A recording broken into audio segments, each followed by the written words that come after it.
안녕하세요. 범어동물 의료센터 수의사 박준석, 수의사 신현준입니다. 저는 일단 오늘 강아지들이 먹지 말아야 될 대표적인 5가지 음식에 대해서 준비를 했습니다.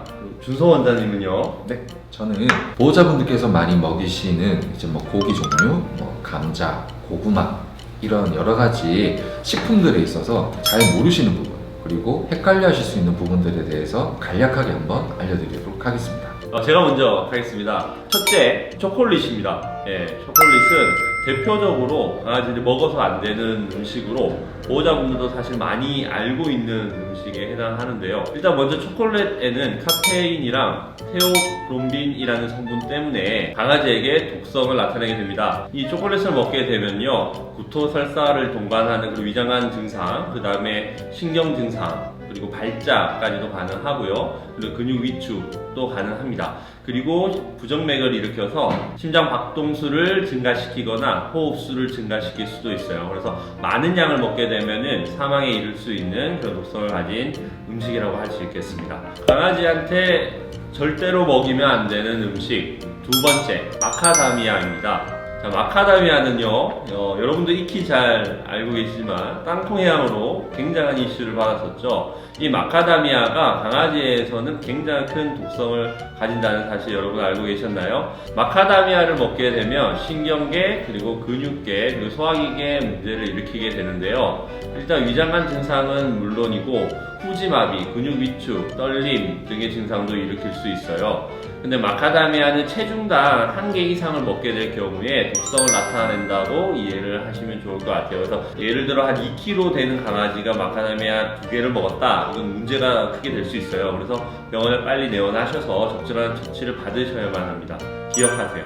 자, 다음은 세 번째입니다. 마늘과 양파인데요. 마늘과 양파는 적혈구가 산소와 결합하는 것을 저해하고요. 그리고 적혈구를 파괴를 합니다. 그래서 심각한 용혈성 빈혈을 일으키기도 하고 간 손상을 심각하게 줄 수 있어요. 그래서 아이가 기력이 저하되는 거나 아니면 혈색소뇨, 빨간 우피오줌 같은 것을 볼 수가 있습니다. 그래서 심각한 빈혈에 빠질 수 있기 때문에 양파나 마늘을 먹게 되면은 병원에 빨리 내원하셔서 응급처치를 받으시는 것이 필요합니다. 네 번째입니다. 이 네 번째는 자일리톨이에요. 자일리톨. 심각한 저혈당을 일으킬 수 있고 간부전을 일으킬 수 있습니다. 근데 이 자일리톨은 매우 소량만으로도 충분히 독성을 나타내게 됩니다.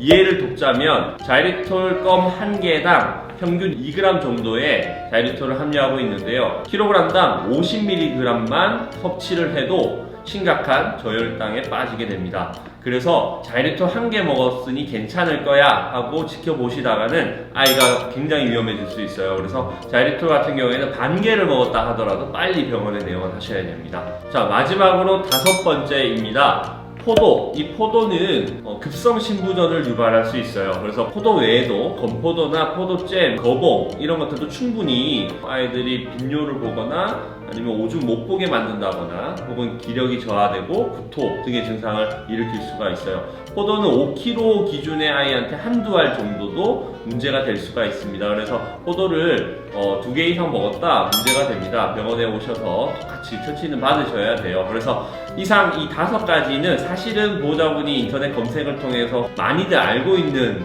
종류에 해당합니다. 하지만 모르고 계시는 분들이 아직 있을 수 있어서 일단은 제가 5개 대표적으로 소개를 해드렸고요. 자, 그럼 준서 원장님은 어떤 거 준비하셨나요? 저는 먹이면 안 되는 음식이 아니라 먹이시긴 먹이시는데 제대로 알고 계시지 못하는 부분에 대해서 되게 간략하게 몇 가지만 말씀을 드리도록 하겠습니다.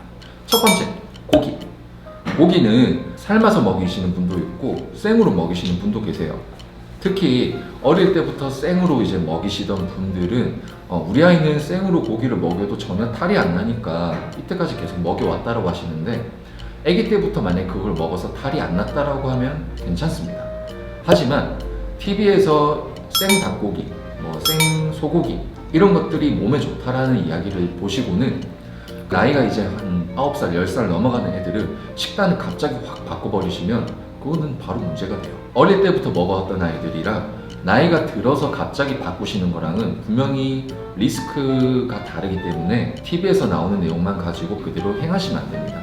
그러면 이 고기라고 하는 거를 먹어도 되느냐 아니면 먹이면 안 되냐, 대해서 일단은 굉장히 이야기가 많으신데 제 생각은 먹여도 된다. 단 우리 아이의 체중을 생각을 하고 먹이자. 예를 들어 보면 우리 아이 체중이 5kg예요. 우리 아이한테 닭다리를 하나를 줍니다. 성인 기준으로 따지면 이 아이는 체중이 성인 남자 70kg에 5kg면 14분의 1밖에 안 되죠. 그럼 닭다리를 5kg인 애가 한 개를 먹는 거면 70kg로 따지면은 산술적으로 14개를 먹는 게 돼요. 그러면 14개의 닭다리를 닭고기를 별로 먹어보지도 않던 아이가 14개나 먹으면 당연히 탈이 나겠죠. 근데 나이가 많으면 당연히 뭐 다른 장기에 영향을 끼칠 테고, 그래서 고기를 주시고 싶다라고 한다면 반드시 우리 아이의 체중을 생각해서 우리 아이의 체중에 내 체중과 비교를 했을 때 내가 과연 이 정도 양을 먹었을 때 탈이 안 나는지를 한번 생각을 해보시고 주시면 좋습니다. 단 우리 아이가 건강하다는 전제하에서. 두 번째, 탄수화물, 감자, 고구마, 단호박 가장 대표적이죠. 이 감자, 고구마, 단호박에 대해서 양을 얼마나 먹이냐, 먹여도 되느냐, 이런 것들에 대해서 한번 이야기를 자주 하시는데 저는 되게 추천드려요. 특히 고구마는 달달하고 이거를 좀 약간 쪄서 따뜻하게 만들어서 주면 되게 잘 먹죠. 네, 저도 잘 먹습니다. 출출하네요. 이 자리에 기대드리겠습니다. 하루만 줄 게 아니라 고구마와 좀 버무려서 따뜻하게 데워서 주면 되게 잘 먹어요. 무언가 음식을 주실 때는 우리 아이의 몸무게와 나의 몸무게를 생각을 해서 비례적으로 주자라는 거를 기억을 하셔야 됩니다. 그래서 고기 종류는 주시는 건 괜찮지만 몸무게를 생각을 하고, 탄수화물에 감자, 고구마, 단호박 제가 많이 추천을 드리는 이런 음식들도 마찬가지로 되도록이면 몸무게를 생각을 해서 맞춰서 주자라는 거를 기억을 하시면 될 것 같습니다. 오늘 먹으면 안 되는 음식이랑 줄 때 조심해야 되는 음식에 대해서 한번 다뤄봤는데 도움이 됐겠죠? 예. 혼자하셔서 우리 아이 건강 잘 챙겨주시면 좋겠습니다. 이번 시간이 유익하셨다면 좋아요와 구독을 부탁드리겠습니다. 감사합니다.